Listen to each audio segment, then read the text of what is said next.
एक समय में एक गांव में वीरेंद्रा नामक एक बड़े आदमी रहते थे। वो बूढ़ा आदमी उसके बेटे रोहित, बहू सरला और पोता रोशन के साथ एक छोटे से घर में रहता था। रोहित उसी गांव में खुद के एक व्यापार करता था। उसमें चिकन रोल्स और एग रोल्स बनाकर उन्हें बेचता था और उसके द्वारा आए हुए पैसों से उसके परिवार का देखभाल करता था। एक दिन वो हमेशा की तरह चिकन रोल्स बना के बेचने लगता है। चिकन रोल, गर्मा गर्म चिकन रोल, स्वादिष्ट चिकन रोल, आइए बाबू आइए, ऐसे जोर जोर से चिल्लाते हुए आते जाते लोगों को वो पुकारता था। एक दिन उसके पिता उसके दुकान जाते हैं। बेटा रोहित, मुझे बहुत भूख लग रहा है। बहू ने अब तक घर में कुछ बनाया नहीं और मैं रुक नहीं पा रहा हूँ, इसलिए मैं यहाँ आया हूँ। अगर आपको इतना भूख लग रहा है तो घर पे खाना चाहिए था। अगर बहू ने कुछ बनाया नहीं तो रुक लेना था, लेकिन ऐसे दुकान आ जाना क्या है? आप क्या समझ रहे थे पापा? आप वहाँ खड़े होकर मेरा समय वृथा मत कीजिए। चलिए घर चले जाइए। उसके बेटे के ऐसे बात करने के कारण वो निराश होके वहाँ से उसके घर चले जाता है। अपने बेटे और बहू को उनकी तरफ ऐसे बर्ताव करते हुए देख और बिल्कुल भी गौरव से पेश आते हुए ना देख वो बूढ़े आदमी बहुत बुरा मानते थे। इतना हो जाने के बाद भी वो घर छोड़कर इसीलिए नहीं जाते थे क्योंकि उनको बेटे पे बहुत प्यार था। इसीलिए वो सहते हुए वो गम में ही जी लेते थे। दूसरी तरफ रोहित को उसके बेटे रोशन से बहुत प्यार था। वो अपने बेटे को बहुत लाड करता था और जो भी उसको पसंद था वो हमेशा उसको देता था और उसका सारा खाली समय वो सिर्फ अपने बेटे से खेलते हुए बिताता था। एक दिन अचानक रोशन को बुखार आता है और जब रोहित को ये बात पता चलता है तो वो अपना दुकान, व्यापार सब छोड़कर घर जाके सिर्फ उसके बेटे के ख्याल रखने में लगे रहता है। वो दुकान ना जाकर सिर्फ घर पे रह के उसके बेटे का देखभाल करते हुए उसी के बारे में सोचते हुए दुख में ही बैठे रहता है। उसे ऐसे दुखी देख उसके पिता रोहित के पास जाकर ऐसे कहते हैं, बेटा रोहित, फिक्र मत करो, रोशन को बुखार आया है, वो ठीक हो जाएगा बेटा। पापा, आपको क्या पता, बुखार है, कम हो जाएगा, यही कहना है आपको, जैसे आपको सब कुछ पता है। ऐसे वो गुस्से में उसके पिता से बात करता है। हाँ, मैं तो अपने बेटे को ऐसे दुखी नहीं देख पा रहा था, इसीलिए उसके पास जाकर मैंने ऐसे कहा, लेकिन मेरे बेटे ने मुझे कभी समझा ही नहीं, इसीलिए वो गुस्से में बात करता है हमेशा मुझसे। एक समय में मैंने भी अपने बेटे का ऐसे ही ख्याल रखा था, लेकिन अब तो मेरा बेटा मुझसे बात भी नहीं करना चाहता है। ऐसे सोचते हुए वो बहुत दुखी होता है और उसके बेटे पे प्यार को अपने ही अंदर रख के वो वहाँ से चले जाता है। अगले दिन भी रोहित के बेटे का बुखार कम नहीं होता है और इसी कारण रोहित उसके बेटे को लेकर उसके घर के बाहर बैठ के उसको देख के दुखी होते रहता है। ऐसे जब बाप बेटे दोनों वहाँ पे बैठे थे, उनसे कुछ ही दूर में दीवार पे एक कौवा बैठा था। उसे देख वीरेंद्रा ऐसे पूछता है, बेटा रोहित, वो दीवार पे क्या बैठा है? मुझे ठीक से दिखाई नहीं दे रहा है, तुम बताओगे? पापा, वो कौवा है। बेटा, शायद वो कौवा नहीं है, ठीक से देखो। आपको तो दिखाई नहीं देता है, जब मैं कह रहा हूँ कि वो कौवा है तो आप मान क्यों नहीं लेते हो? एक और बार मत पूछेगा, वो कौवा ही है। ऐसे उसके गुस्से में जवाब देने के बावजूद उसके पिता फिर से पूछते हैं कि वो क्या है। पापा, आपको कितने बार बताऊं मैं, वो कौवा है, कौवा है, कौवा है। आपने अगर एक और बार पूछा तो अच्छा नहीं रहेगा। ऐसे वो और गुस्से में जवाब देकर उठकर वहाँ से चले जाता है। उसके बेटे को वहाँ से उठ के चले जाते हुए देख वो और भी दुखी होते हैं। ऐसे कुछ दिन बीत जाते हैं। एक दिन रोहित अपने बेटे को उठाकर खेलते हुए उसके घर के सामने रहता है और ठीक तभी उसके घर के दीवार पे एक कौवा आता है। पापा पापा, वो दीवार पे क्या है? बेटा, उसको कौवा बुलाते हैं। पापा पापा, वो क्या है? उसे क्या बुलाते हैं? बेटा, उसे कौवा बुलाते हैं। पापा, वो क्या है? बेटा, उसे कौवा बुलाते हैं। तुम भी उसे बुला सकते हो, चलो बुलाओ कौवे को तुम्हारे पास। ऐसे वो अपने बेटे को कौवे के बारे में सिखाते रहता है, लेकिन उसके बेटे को कुछ भी समझ न आने के कारण वो लगातार एक ही प्रश्न पूछता है कि वो क्या है और उसे क्या बुलाते हैं, और ऐसे 20 बार करता है। इतने बार पूछने के बावजूद रोहित उसे बहुत सब्र से समझाता है। उसे जरा सा भी गुस्सा नहीं आता है। पापा फिर से बोलिए ना। बेटा, वो एक कौवा है, एक दिन जब मेरे पापा ने यही बात पूछी थी तो मैंने उन पर गुस्सा किया था और उन्होंने सिर्फ 3 बार पूछा था, और इसीलिए क्योंकि उनको दिखाई भी नहीं दे रहा था। लेकिन जब मेरे बेटे ने 20 बार भी पूछा तो मैंने उस पर जरा सा भी गुस्सा नहीं दिखाया और बहुत सब्र से उसको सब कुछ समझाया। मेरे पापा ने भी मेरा इतना ही ख्याल रखा था बचपन में, लेकिन बड़े हो जाने के बाद मैं उनका ख्याल नहीं रख रहा हूँ। ऐसे सोचते हुए वो बहुत दुखी होता है और ठीक तभी उसको घर के अंदर से जोर जोर की आवाजें आने लगती है। मेरी बीवी किससे बात कर रही है? ये सोचते हुए वो घर के अंदर जाता है। तुम्हारा बेटा तुम्हारा ख्याल नहीं रखता है, मैं भी तुम्हारा ख्याल नहीं रखती हूँ, फिर भी आप इसी घर में रहते हो, कभी बाहर जाते ही नहीं हो। शर्म नाम की कुछ चीज भी है आपको? उसकी बहू को ऐसे बात करते हुए चिल्लाते हुए देख वो कुछ नहीं कहते हैं और बस चुपचाप बैठे रहते हैं। सरला, मेरे पापा बूढ़े हैं, क्या बड़ों से ऐसे ही बात किया जाता है? उनका देखभाल करना हमारी जिम्मेदारी है, ये मत भूलो। और तुम पापा से ऐसी ऊंची आवाज में बात कर रही हो? हाँ, क्या आप ही बात कर रहे हैं?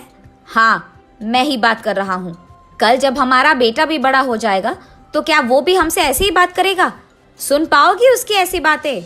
और वैसे वो अभी बच्चा है, उसके सामने अगर हम पापा से ऐसे ही बात करेंगे तो वो भला क्या सीखेगा, यही ना? इसीलिए आज से हमें ये सब बदलना होगा। तुम पापा से अच्छी तरीके से बात करोगी, उनको गौरव दोगी। आज से हम जैसा देखभाल हमारे बेटे के करते हैं वैसे ही पापा का भी करेंगे। ये वो उसकी बीवी को समझाता है।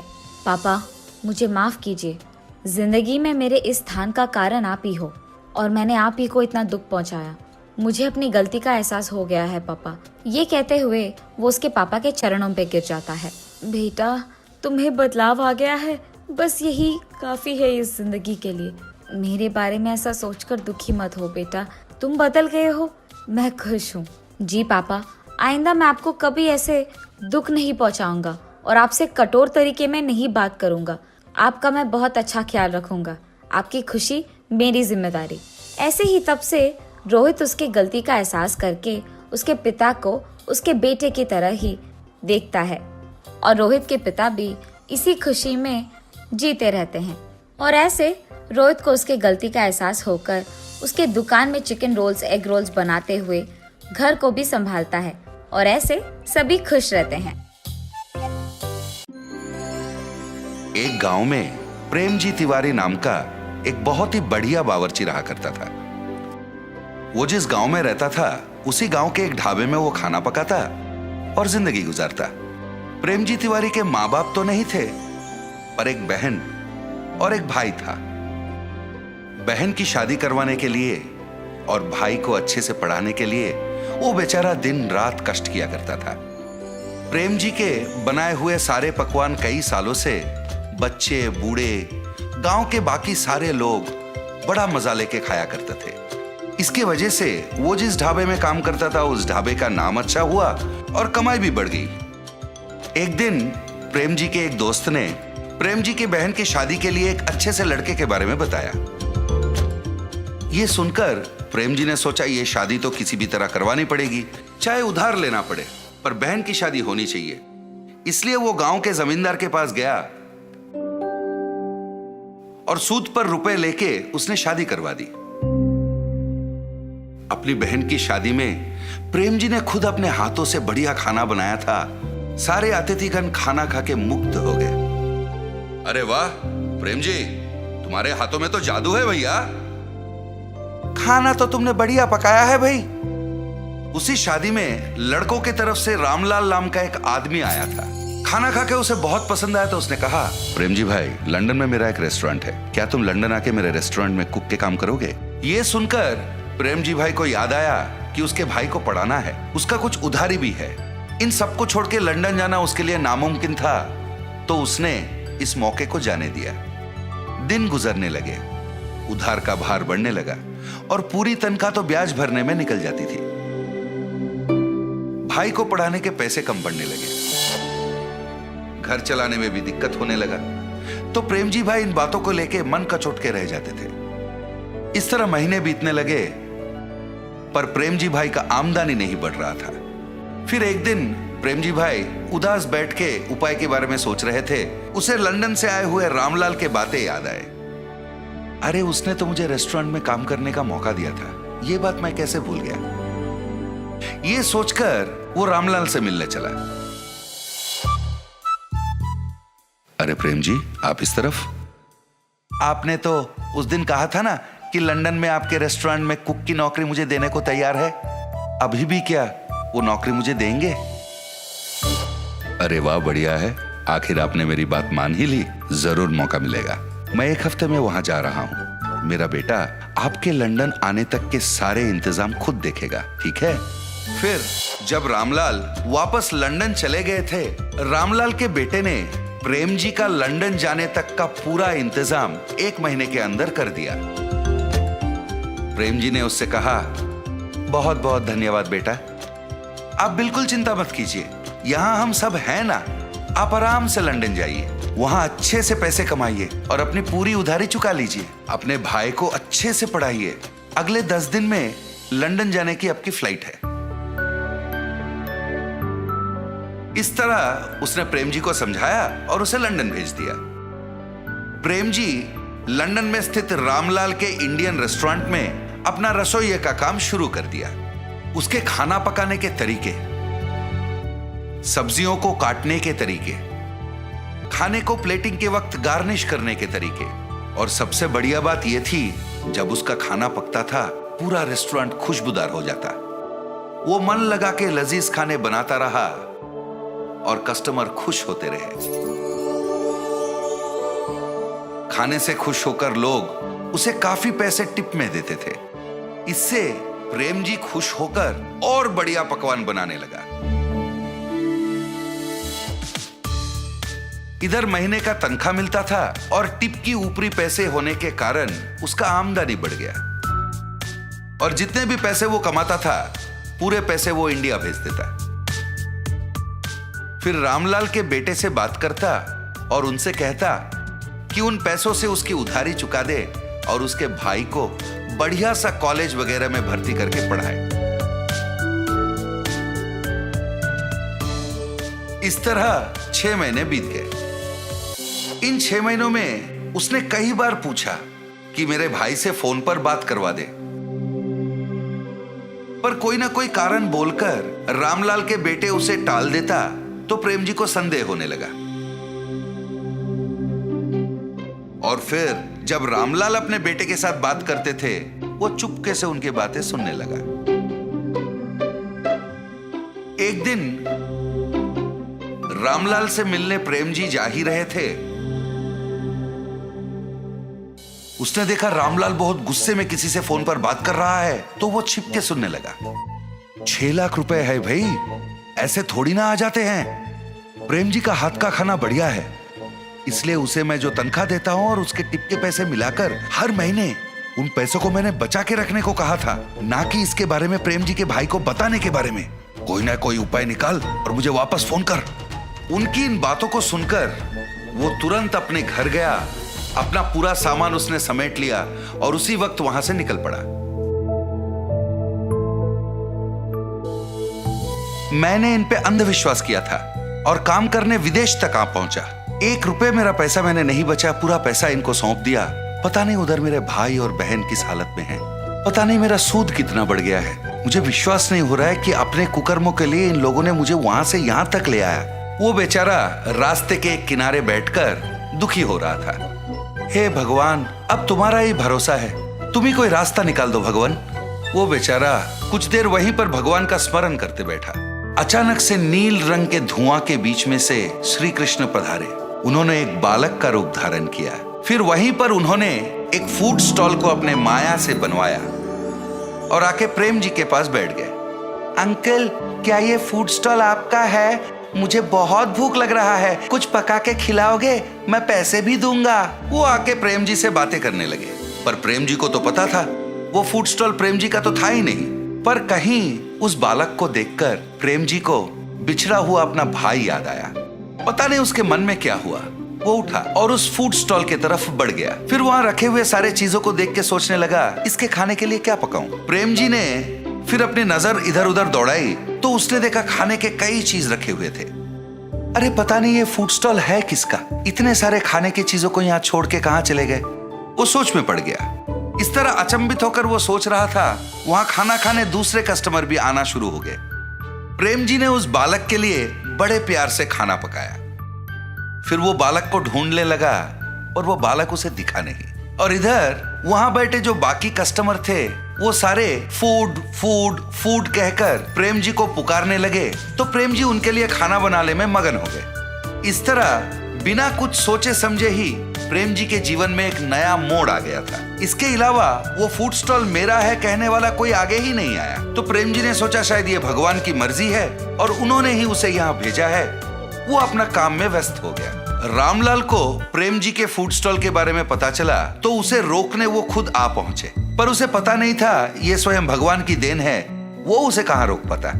इतना ही नहीं, उसका खुद का धंधा ठप होने वाला था और उसका दिवालिया निकलने वाला था। फिर प्रेम जी ने अपने कमाए हुए पैसों को जमा किया और एक विदेशी के सहायता से उसने अपने भाई को लंदन बुला लिया। वो अपने भाई को लंदन में पढ़ाने लगा, अपनी उधारी भी चुका दी और फिर अपनी जिंदगी को वो आराम से खाना पकाते हुए जीने लगा। प्रेम जी अगर रामलाल और उसके बेटे की बातें नहीं सुनता, पार्क में उस बालक की बात मानकर अगर वो फूड स्टॉल में नहीं जाता, तो शायद आज वो अपने भाई बहन के साथ इतनी खुशी खुशी जिंदगी नहीं बिता सकता। एक लंबे समय पहले एक गांव में विनोद और सावित्री नामक पति पत्नी रहते थे। उनके साकेत और प्रणवी नामक 2 बच्चे भी थे। विनोद एक छोटा नौकरी करता था। विनोद को पता था कि उसकी पत्नी बहुत बुद्धिमान और तेज है, इसीलिए उसे हर काम में बहुत प्रोत्साहित करता था। हर वक्त सिर्फ घर के काम करते हुए समय बिताने के बदले सारे काम जल्दी खत्म करके मैं रोज नए प्रकार के व्यंजन बनाने की कोशिश करूंगी। हाँ, तभी मैं एक ना एक दिन खुद का एक नाम कमा पाऊंगी। ऐसे हर रोज अखबार में, टीवी में अलग प्रकार के व्यंजनों को देख घर पे बनाने की कोशिश करती थी। एक दिन अखबार में मटका मटन बिरयानी का विधि पढ़ के उसके घर में सारे काम खत्म करके एक मटके को लेके उसे साफ करके मटन बिरयानी के लिए जरूरी सामग्री तैयार रख के मटन बिरयानी बनाती है। घर में मौजूद परिवार वालों को मटके में बिरयानी परोस के उसे स्वाद करने कहती है, ताकि वो ये जान सके कि उसका स्वाद कैसे है। उसके पति और बच्चे मटन बिरयानी का नाम सुनते ही उत्साहित होके खाना शुरू करते हैं। अखबार में जैसे दिया गया था वैसे ही बनाने पर मटन बिरयानी बहुत तीखा बनता है। माँ, मटन बिरयानी बहुत तीखा है, इसे खाना मुझसे नहीं होगा, ऐसे कह के चला जाता है। और उसके पीछे ही प्रणवी और उसके पति विनोद भी चले जाते हैं। अपने परिवार वालों का उसके हाथ का बिरयानी ना खा पाना उसे बहुत निराश करती है। उसे दुखी देख उसके पति उसके पास आके कहते हैं, अरे सावित्री, क्यों दुखी हो? पहली ही बार में अगर इतना अच्छा आया तो अगली बार सोचो और कितना अच्छा आएगा। तुम निराश मत हो, एक और बार कोशिश करो, ऐसे उसके पति का कहना मानती है। मेरे दुखी होने की कोई जरूरत नहीं है, मुझे मटन बिरयानी वैसे भी अच्छे से बनाना आता है और इसीलिए मटके में भी अच्छा ही बनाऊंगी। कुछ दिन बाद सावित्री वापस मटके में मटन बिरयानी बनाती है। आज का मटन बिरयानी मैंने अखबार में दिए हुए विधि के प्रकार नहीं, बल्कि सभी सामग्री को सही मात्रा में डालकर बनाया है। ऐसे सोच के सभी को बुला के मटका मटन बिरयानी परोसती है। माँ, इस बार मटन बिरयानी बहुत ही स्वादिष्ट है। हाँ माँ, बहुत ही स्वादिष्ट। सही में बहुत ही स्वादिष्ट है सावित्री, तुम्हारे हाथों में तो जादू है, तुम्हें तो एक होटल लगाना चाहिए। उसके पति के बातें सुनकर उन्हीं के बारे में सोचती रहती है। मेरे पति के बातों के अनुसार ही अगर मैं एक होटल शुरू करूं तो घर के सारे काम करने के बाद वैसे भी मैं दिन भर खाली ही रहती हूँ। ये फैसला करके अपने पति के पास जाती है। सुनिए, आपकी बातों के बारे में मैंने बहुत सोचा है। मैंने फैसला किया है कि मैं एक होटल शुरू करूंगी। आजकल का कोई भी होटल वैसे भी मटके का बिरयानी नहीं बेच रहे हैं, इसीलिए मैं मटका बिरयानी बना के बेचना शुरू करूंगी। सावित्री, तुम सही बात कर रही हो। मुझे भी ऐसा कभी नहीं लगा कि मटके का बिरयानी भी इतना स्वादिष्ट हो सकता है। इतना ही नहीं, तुम्हारे जितना अच्छा तो और कोई नहीं बना सकेगा। ऐसे वो एक होटल शुरू करने के लिए सभी तैयार करती है। एक होटल शुरू करती है। उस होटल को मटका मटन बिरयानी का बोर्ड लगा के बिरयानी बेचना शुरू करती है। जब वो मटका मटन बिरयानी बनाती है तो वो सुगंध उस तरफ से जाते हुए सबको आकर्षित करता है और मुड़ के देखने पर उन्हें वो बोर्ड दिखाई देती है। मटका में बना हुआ बिरयानी, मैंने तो ये कभी नहीं सुना। मटके में तो पानी भरते हैं ना, बिरयानी भी बनाते हैं क्या? पता नहीं यार, लेकिन सुगंध तो इतना अच्छा आ रहा है कि अभी खाने का मन कर रहा है। ऐसे कह के उस होटल को जाते हैं। होटल को आए हुए ग्राहक को वो गर्मा गर्म बिरयानी देती रहती है। मटका मटन बिरयानी मतलब हमने कुछ और ही सोचा, पर ये तो बहुत ही स्वादिष्ट है। हाँ, मैंने भी इतना स्वादिष्ट बिरयानी अब तक नहीं खाया। हाँ यार, मटका मटन बिरयानी सच में बहुत स्वादिष्ट है। होटल को आए हुए सारे ग्राहक उसका अभिनंदन करते हैं। ऐसे सावित्री का शुरू किया मटका मटन बिरयानी होटल बहुत आगे बढ़ता है। उस गांव के जमींदार भी मटका मटन बिरयानी के बारे में सुनकर उनके घर में दावत के लिए वहीं से बिरयानी मंगवाते हैं। जमींदार की आज्ञा के प्रकार ही मटका मटन बिरयानी तैयार करके जमींदार के सेवक को देकर भिजवाती है। उस मटन बिरयानी को स्वाद करने के बाद उस दावत में सभी उसी बिरयानी के बारे में ही बात करते हैं। ऐसे उनका बनाया हुआ मटका मटन बिरयानी बहुत सारे गांव में इतना प्रसिद्ध होता है कि कोई भी दावत हो तो सभी सिर्फ वहां से मंगवाते हैं। ऐसे ही सावित्री उसके विचार के अनुसार खुद एक बहुत अच्छा नाम कमाती है और खुश रहती है। आज अगर मैं इतना बड़ा नाम कमा पाई हूँ तो वो सिर्फ मेरे पति के प्रोत्साहन की वजह से ही कर पाई हूँ। क्या हुआ सावित्री? बहुत समय से देख रहा हूँ, बहुत गहरी सोच में पड़ गई हो। आज अगर मैं इतनी खुश हूँ तो सिर्फ आप ही की वजह से। जब मैं निराश हुई तो आप ही ने मुझे प्रोत्साहित किया, आपने मुझे बहुत सहारा दिया। आज उसी की वजह से मैं इतना नाम कमा पाई हूँ। उसके बाद से विनोद अपना नौकरी छोड़ के होटल को संभालने लगता है। जो भी होटल से बिरयानी मंगवाता है उन्हें खुद मटन बिरयानी देता है और ऐसे वो दोनों खुशी से जीते हैं।